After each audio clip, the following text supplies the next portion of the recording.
So ito na, dumating na ang ating bagong automatic transfer switch steel from Taxnel as suggested by the customer support. May gunting pagbabago kasi makita nyo, meron na siyang user manual at meron ditong mga instructions, pati na diagrams dito.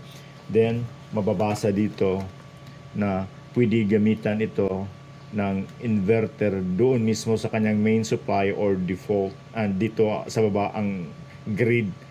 So dati ang dito sa main or sa default ay grid lang, ito pwede na inverter, nakalagay inverter from solar power.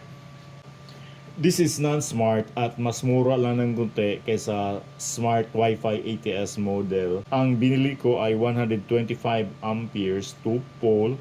Ito na yung pinakamataas na ampere ratings nito.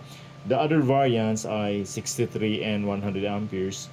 There's only one color of this model. Ito lang black, unlike nung una kong dalawang units na white. Then it has the same size, siguro pareho ng timbang. Then ang porma niya pareho talaga. Sa likuran, ganun din, pwede pang din rail, 35mm dito.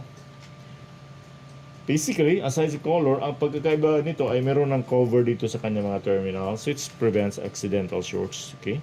Ito na, meron na siyang cover dito. Then, doon naman sa side sa load, meron na rin cover dito. Unlike before na walang cover dito. Ito, may cover na at saka nakaseparate na talaga yung mga terminals niya dito. Dito naman sa priority, meron ding cover dito.